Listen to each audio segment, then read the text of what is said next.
evening and welcome to GWI's Customer Alert, a program designed to keep you in the know of all things happening within the water sector in Guyana. My name is Leana Bradshaw and I'll be your moderator for tonight. And this evening we have a panel of experts, top officials from the Guyana Water Incorporated, who will be divulging information on works undertaken recently as well as plans for the remainder of 2017. On my immediate right, I have next to me Mr.Dwayne Shako. He is the Executive Director of Operations. Sitting beside him is Mr.Jaigopaul Ram, the Executive Director of Finance. Besides him is Mr. Marlon Daniels, the Executive Director of Customer Services and Customer Relations. And besides him is Mr. Ramchan Jailal, the Executive Director of Planning, Infrastructure, and that is Planning, Infrastructure, and partnership building. He was recently given that new title. So welcome to the program, guys. It's nice having you. Thank you. All right. Nice being here. So we'll start off with you, Mr. Shako. Our CEO, Dr. Richard Van West Charles, he has been pushing for water quality ever since he was appointed to the helm of the company. And ever since, we've rehabilitated a number of filtration systems and also implemented a new water treatment system to more than 16 pumping stations across the country. Could you tell us what this treatment system entails? Thank you, Leana.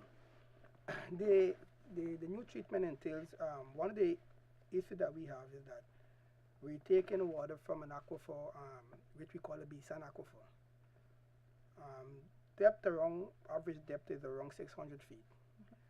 One of the characteristics of that aquifer is that it has a lot of iron and a lot of hydrogen sulfide.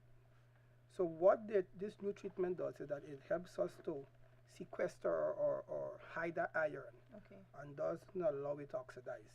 If you're in an untreated area, maybe on the East Coast, Berbice, or even on the West Coast, you will find that after the water comes into your utensil, whether it be a bucket or a drum, there's a thin iron film that comes over that water. And then you see the iron starts to float around that does stain in your... That's the redness that we see. That's right. And the only way we can get that out is through one process is filtration, and the next process is sequestering. So what we've done, we've applied to 16 of our station this process where we sequester the iron and doesn't allow it to oxidize and provide that staining. So you're able now to use our water free of all of these foreign particles. And this also allows us to do some disinfection, which is chlorination. Now the process isn't complete without chlorination. If we don't disinfect our water, then what we'll find that there might be some bacteria or some harmful microbe in our water. So the new process allows us to hide the iron and do disinfection. And I think that's we've seen some good results from that type of treatment. The sad thing is though, we've only applied it for now to 16 of 106 pump stations. So we still have a long way to go in terms of getting it to other stations, but it requires quite a lot of analysis. We have to analyze each source to ensure that it can accommodate and what treatment each source can accommodate.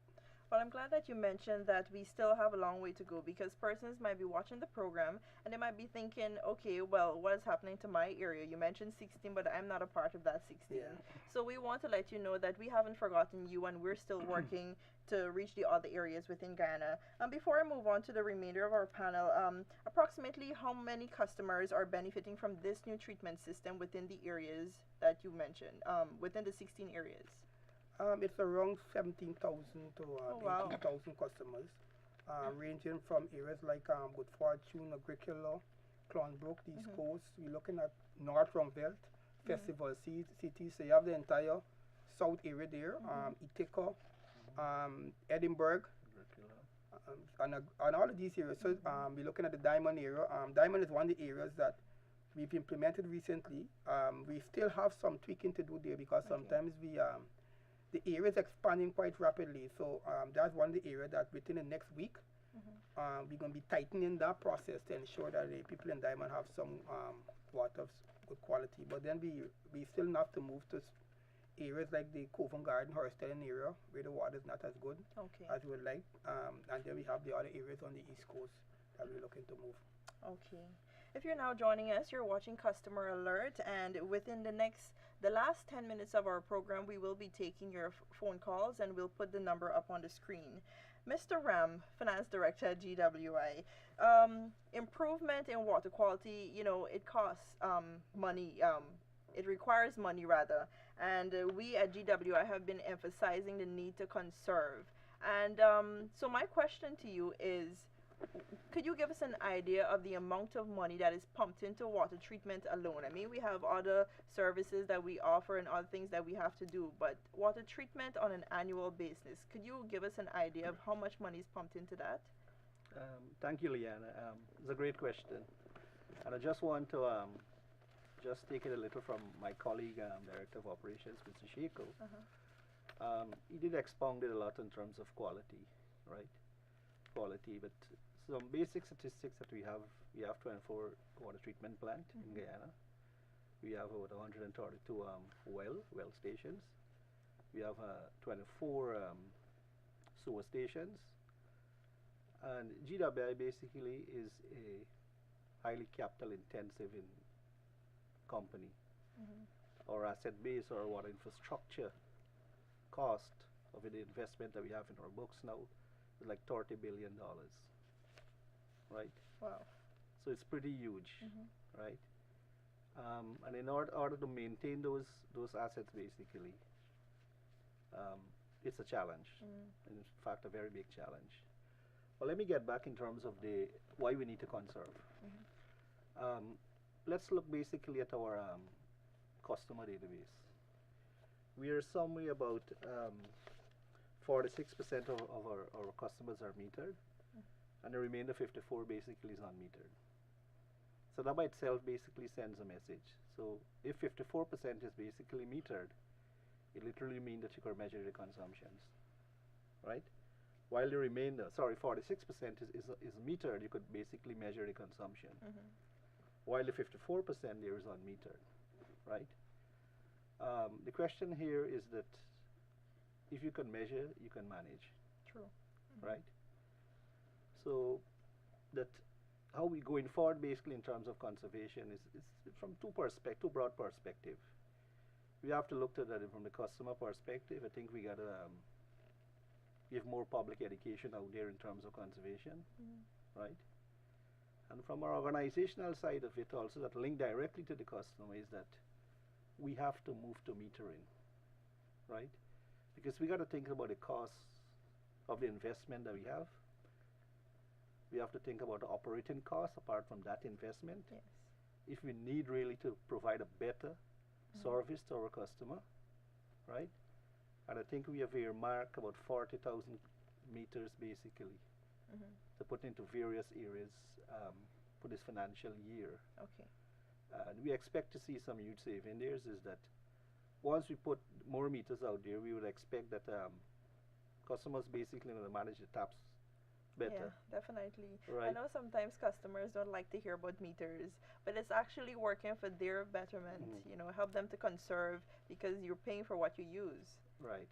So I'm glad that you mentioned that. Yeah, because it ties in basically into, you know, the objective of our company. But I want us to stress a little in terms of come back to quality again. Is that quality is by default in our mission statement.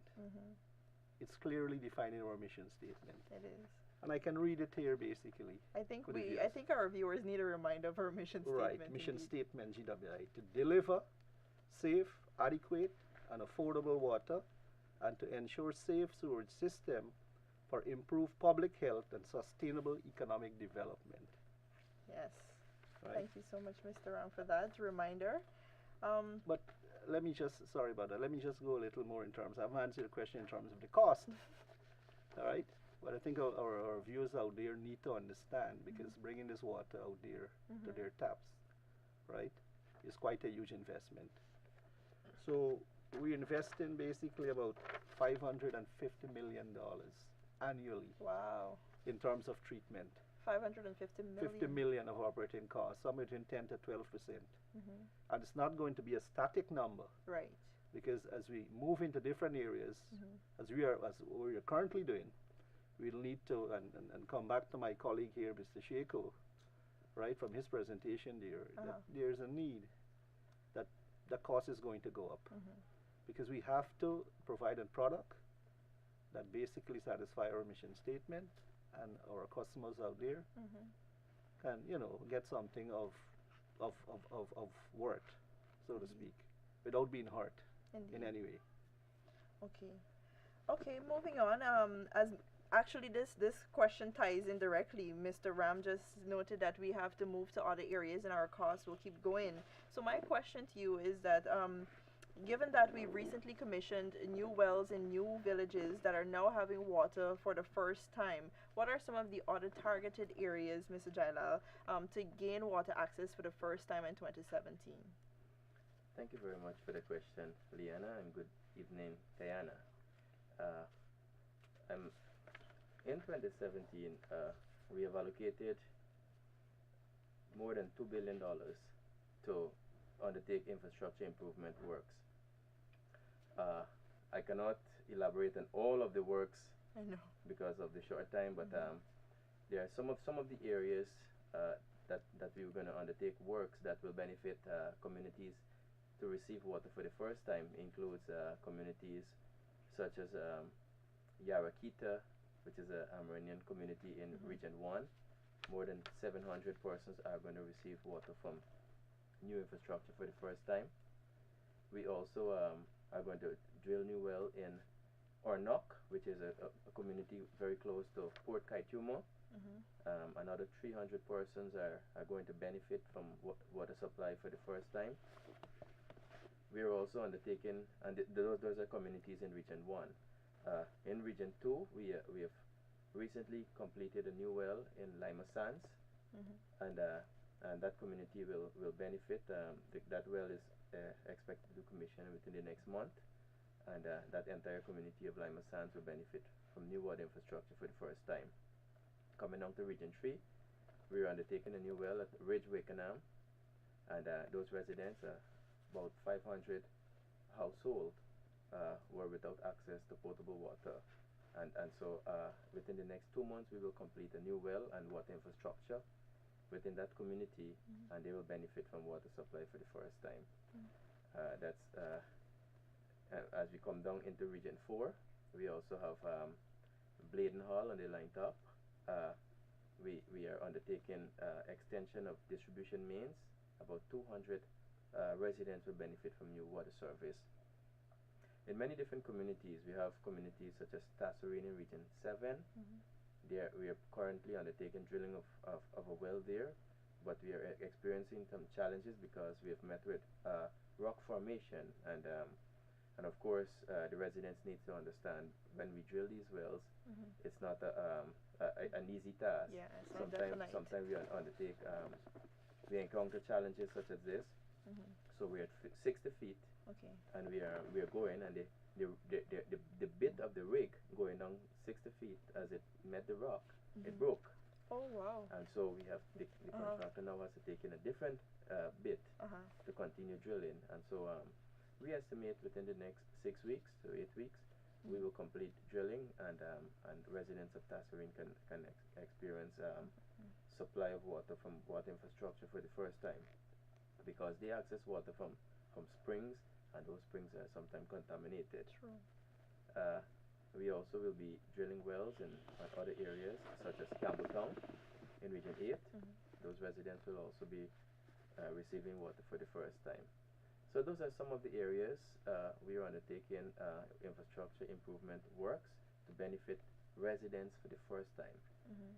Mr. Ram and Mr. Shako alluded to the fact that we are working to advance an improvement program nationally. Yes. With $2 billion budget in capital infrastructure, we are able to do a small percent of the overall program. But as we advance over the next years, we will continue to advance the program. We are working Yesterday there was a visit to Kairuni on the Suicide Cleaning Highway, and there's also plans to drill a well in that community. So within the next 2 months, we will undertake the drilling of a well in that community too. Okay, sounds great because you mentioned all of these areas. It might be 5 areas, 10 areas, but the population within these areas is great. And so I'm glad that we have so many first-time persons or residents who are benefiting. We can definitely tell that GWI is going places.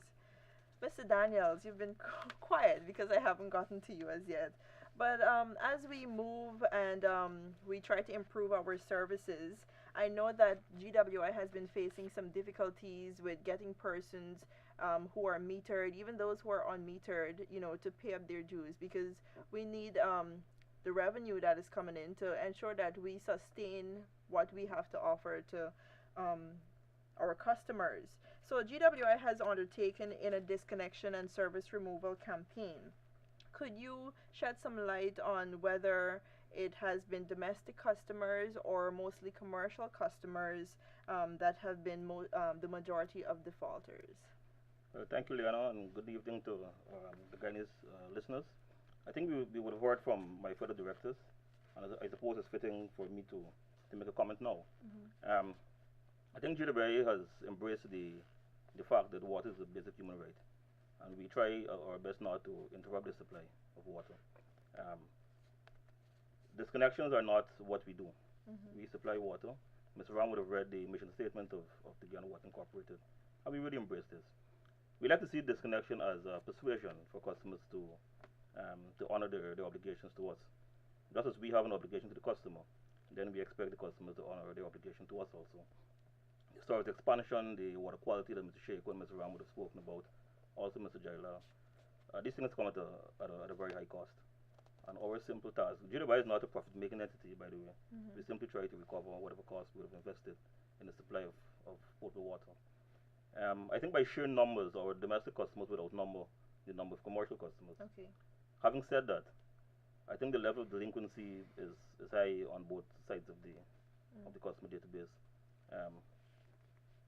Individually, we find the impact of the commercial customers, the debt of the commercial customers is a very high debt. But by sheer numbers, the domestic customers are much higher. So the disconnection campaign, the drive for disconnection, doesn't distinguish between a domestic or a commercial customer. What it does is it distinguishes between a customer who has been honoring the obligation and a customer who's not.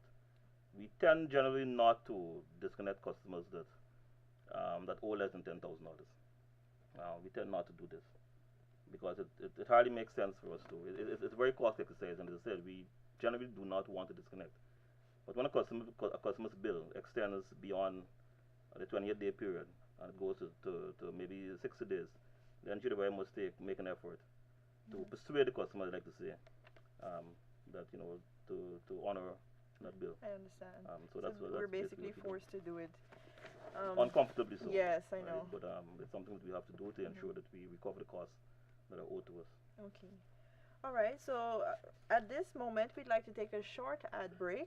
And when we come back, we will be taking some of your calls. I'll ask the operator to put the number on the screen, and we'll be discussing a little bit more of our plans for GWI in 2017.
program. Stop it.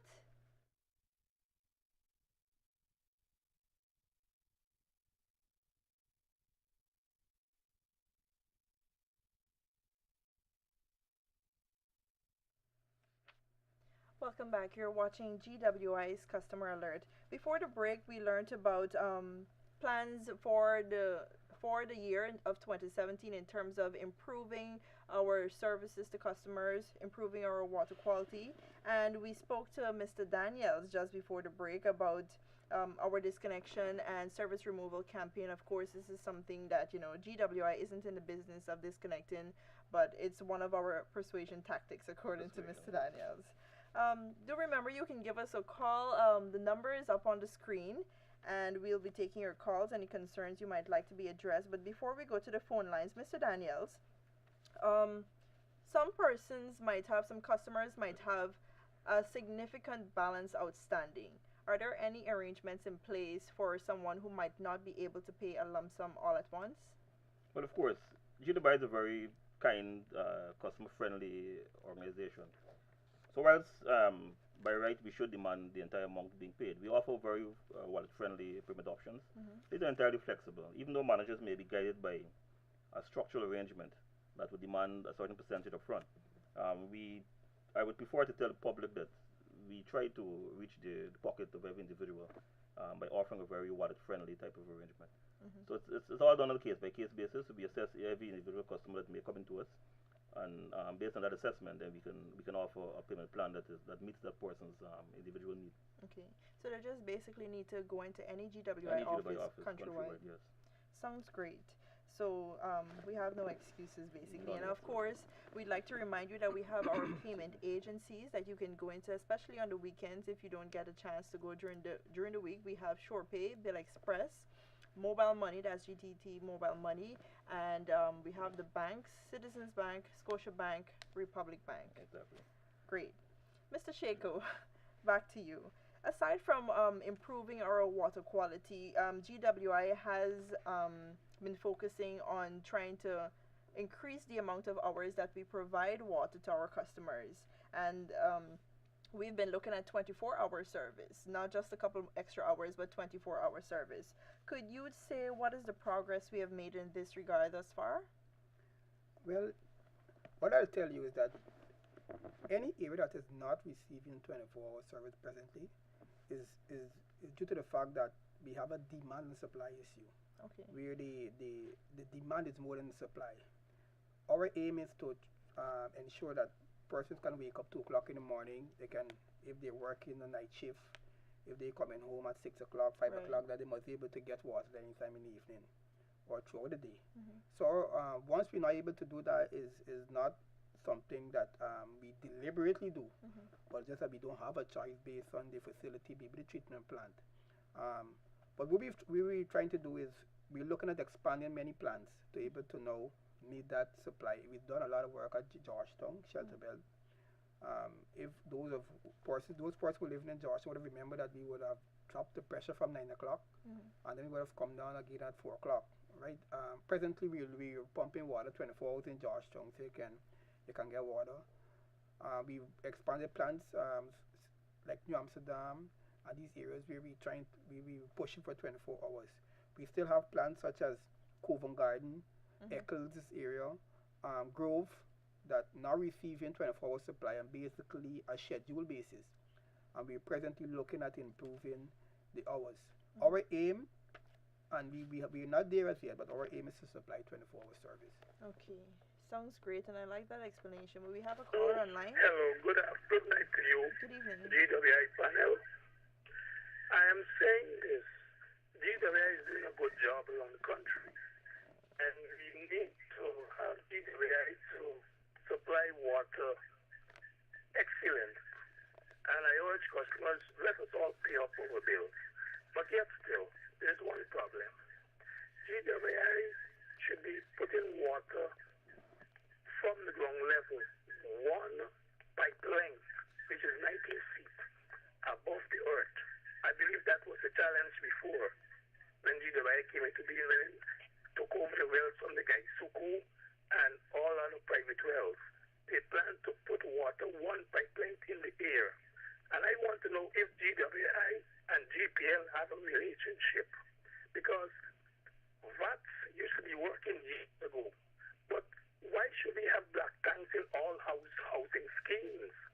We should be pumping water up in the air on a trestle to a black tank to store water. Why should this be?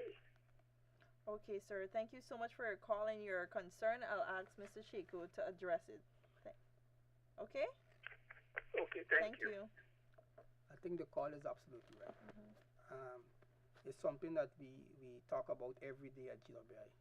And I think we're at fault. We're customers. We have a black tank culture in Guyana, and the customers are right. Even some of us that are working in GWI have black tanks. True. So I think the issue is that we have to improve our continuity supply. We're struggling in terms of we have a lot of downtime, a lot of bad power, and these things, and we have blackouts and so on. And people, customers need to understand that our pumps are pumps that work with 460 volts. So when you're having power at your home that is 110 volts, we might not be having the voltage supply that are able to run our motors. And many times we're forced to do that. Modern motors, and they're damaged. So I think we have to improve our continuity supply to customers so that they can have more confidence in our service and they don't need the black tanks. All right, we have about 2 more minutes remaining. Caller, we'll take your concern quickly. Good night. Good night. I'm calling to find out if y'all have to do a connection, right? Somebody now want to be connected to GWI. They could pay like since January the 17th, and until now they can't be connected. Why? Which area are you calling from? I'm calling from Linden. Linden. 17th of January. You I paid for a service and connection. Until now I cannot be connected. I call, I go in, I hear 6 to 7 different news about GWI. It is so hard. Why the small man has to suffer so much? You want to give me your name and Name is Alexis Tapin. and a number? 682-1401. 682-1401. Mm-hmm. Okay, we will definitely look into your. But the customer is right. It should not be more than 2 weeks before your connection is installed. Yeah, because what I'm saying, if I owe GWI for all the time, they would have cut me off already. I agree. And you've gotten different excuses. Yes, different, and it's so hard. It is so hard for me. Yeah, that should not be. 2 weeks In the is the 17th maximum of time you should be January, waiting for your service and just connection. check the date today and see if it's not hard for me. I'm a small business person, and that money that I already paid, I could have invested. Okay. I'll be looking at it Well, I have the as customers. early as possible tomorrow morning. Yes. Our numbers, so Okay, we'll thank give you her a very call much. and, You're welcome. Thank you for your call. We can take one last caller. We definitely hear your concerns, and that's why we're taking your calls. We'll look into it. Good evening to you. Hello, good night. Hello? Hello, good night. Good night. Do you have a question or a concern? Hi, I can barely hear you. Do you have a question or concern? Yes, I'd like to find out, Please for lower the volume of your television. Covent Garden area when it's expected to get water. This is the new scheme. The new scheme you're talking about? Yes. Okay, I'll have the question addressed, okay? Okay, her television volume was still low, but Mr. Shako, could you address that? Yes, we have an issue at Covent Garden where the pipelines were installed, but there was some vandalism, and persons stole some of the pipelines that were installed in the So now we're in the process of replacing those lines. The trench crossing, they were stolen. I guess I don't know why they stole the pipes and who they sold it to. That's a quite interesting investigation. But we're now working to replace those lines.